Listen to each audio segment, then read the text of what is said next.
বাংলাদেশে যে অশান্তি, এই যে অগ্নিসংযোগ, সেই অশান্তি এবং অগ্নিসংযোগের পর তার আজ এপার বাংলাতে, অর্থাৎ আমাদের বাংলায় বেনাপোল সীমান্তে ছবি দেখাবো। সেখানে হাসিনাকে ফেরত চাই এই আবদারকে সামনে রেখে ক্রমাগত স্লোগানিং চলছে, সেখানে বিক্ষোভ প্রদর্শন চলছে, নিরাপত্তা আরো অটোশাটো করা হয়েছে, নজরদারি আরো বাড়ানো হয়েছে। যে ছবি দেখতে পাচ্ছেন, সকাল থেকেই কিন্তু সেখানে যথেষ্ট উত্তেজনা ছিল।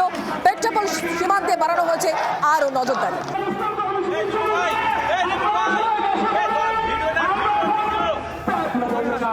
আমরা কি কেউ এখানে সন্ত্রাসী না?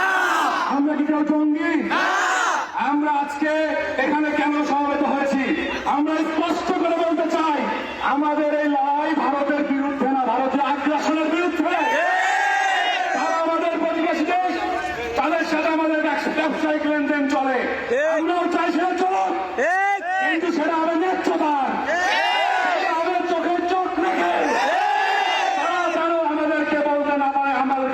করে দিয়েছে। তারা বলে আমাদেরকে দান করে দিয়েছে, আমরা কি বিনে পয়সায় কিনে তাদের কাছ থেকে? তারা তাদের এই জাগ্রাসন্ধান, এটার বিরুদ্ধে আমাদের লড়াই। আমরা একটা কথা স্পষ্ট বলে দিতে চাই, আর যদি আপনারা সেই ফ্যাসিস্ট খুনি হাসিনাকে হস্তান্তর না করেন, আমাদের জুলাই আন্দোলনের ইনকিলাব মঞ্চের মুখপাত্র ওসমান হাদি ভাইয়ের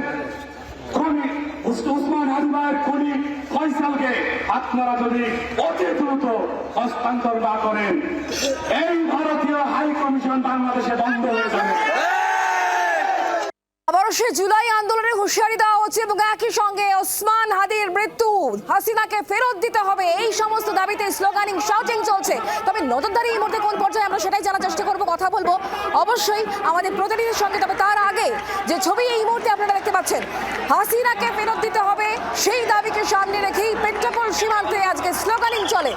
দেখতে পাচ্ছেন সেই ছবি, নজরদারি বাড়ানো হয়েছে, 24 ঘন্টা নজরদারি আরো বাড়ানো হলো। আমরা কথা বলবো, আমাদের সঙ্গে পিয়ালি রয়েছেন আমাদের প্রতিনিধি এই মুহূর্তে টেলিফোন লাইনে। পিয়ালি, বিএসএফ সূত্রে কি খবর, নজরদারি আরো কতটা বাড়ানো হচ্ছে?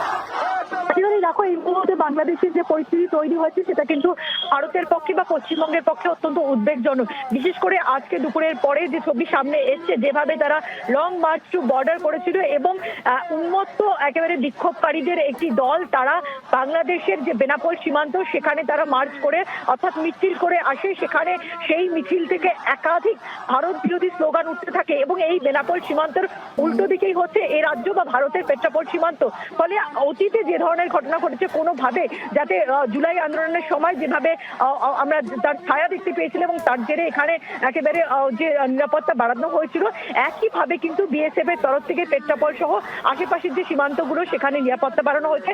একই সঙ্গে বিএসএফ সূত্রে যেটা খবর, 24 ঘন্টা গোটা পরিস্থিতির ওপর নজর রাখা হচ্ছে। তার কারণ তুমি জানো যে এই মুহূর্তে যে অরাজক পরিস্থিতি বাংলাদেশে তৈরি হয়েছে, তাতে জায়গায় জায়গায় কিন্তু বিক্ষোভের ঘটনা ঘটছে এবং সেই জায়গা থেকে তারা একেবারে লং মার্চ টু বর্ডার করেছে, অর্থাৎ বেনাপোল সীমান্ত, যেটা এ রাজ্যের বেনাপোল সীমান্তের অপোজিটেই। ফলে কোনো রকম ঝুঁকি বিএসএফ নিতে চায় না, সেই কারণেই নজরদারি বাড়ানো হয়েছে।